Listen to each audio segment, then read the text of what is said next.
మనిషి దైనందిన జీవితంలో రోజు పొద్దున్నే షాప్కి వెళ్ళి పని చేసేవాడు, ఆఫీస్కి వెళ్ళి ఉద్యోగం చేసేవాడు, ఆ తర్వాత అంత ముద్ద సంపాదించుకునేవాడు, ఆ తర్వాత పిల్లలకి అంత పుస్తకాలు చదువులకో బట్టలకో వీటి కోసం కష్టపడతా ఉంటాడు. వాళ్ళందరికీ నిరంతర రాజకీయాలు ఏమవసరం? ఏదైనా సరే ఒకటి ఓవర్ ఎగ్జాగరేటెడ్ ప్రచారంలోకి వస్తే అప్పుడు దాని మీద ఆలోచించడం ప్రారంభిస్తారు. అది మీడియా ఏ రూట్లో చర్చకి తీసుకెళ్తే ఆ రూట్లో ఆలోచించడం బిగిన్ చేస్తారు. అదే ఆంధ్రప్రదేశ్లో జగన్కి శాపమైంది, బాబుకి వరమయ్యింది. ఇసుక ఇష్టం వచ్చినట్టు దోచుకుంటున్నారు, నదులన్నీ కొల్లగొట్టేస్తున్నారు, నదీ గర్భాలని చీల్చేస్తున్నారు, నాశనం చేసేస్తున్నారు, అరాచకం చేసేస్తున్నారు అంటూ రోజు పుంకాను కథనాలు, డిబేట్లు, అక్కడక్కడ విజువల్స్ ఇవన్నీ నడిచినాయి. గుడ్. ఇప్పుడు అదే ఇసుక కుప్పలు తెప్పలుగా తవ్వుకుపోతున్నారు.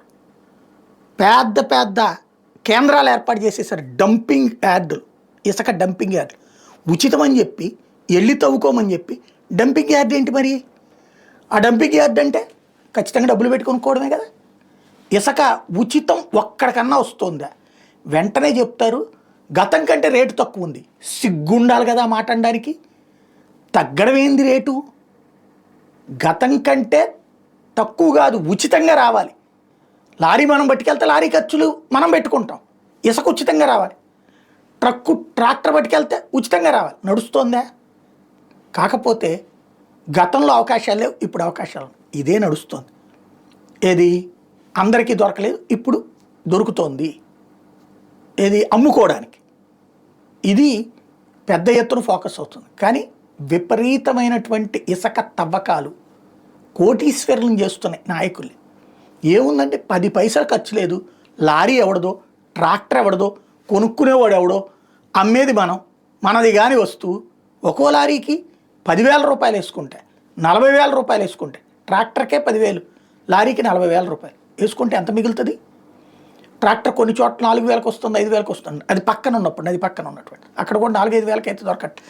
ఇసుక 4-5 ట్రాన్స్పోర్టేషన్ ఇది లెక్కేసుకున్నారు, 10,000 రేంజ్ చేసుకోండి. ఇప్పుడు 4-5 వేసుకుందాం. 10 ట్రాక్టర్లు 50,000 సంపాదించుకున్నట్టే. అదే సందర్భంలో లారీ 40,000 వేసుకుంటే 10 లారీలు చేస్తే 4 లక్షలు వచ్చేసినట్టే. 10 కాదు కదా, ఇక్కడ 100,000 కదా నడుస్తుంది. అంటే అకస్మాత్తు కోటీశ్వరులు వీళ్ళందరూ కూడా దర్జాగా నడుస్తున్నారు. కాకపోతే ఇప్పుడు చర్చించేవాళ్ళు లేడు, ఇప్పుడు డిబేట్ చేసేవాళ్ళు లేడు.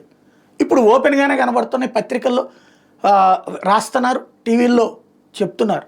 కానీ అదే జగన్ ఉన్నప్పుడు జరిగితే కనుక దాని మీదన బాబు గారి దగ్గర నుంచి, పవన్ గారి దగ్గర నుంచి అందరూ స్టేట్మెంట్లు నడుస్తాయి. దాని మీద డిబేట్లు పెడతారు, ఆ రూట్లో ఆలోచింపజేస్తారు. ఇప్పుడు రాష్ట్రానికి ప్రజలకు పనికొచ్చేలా జరుగుతుందన్న రూట్లో ఆలోచింపజేస్తారు. ఆంధ్రాలో స్పెషాలిటీ అదే.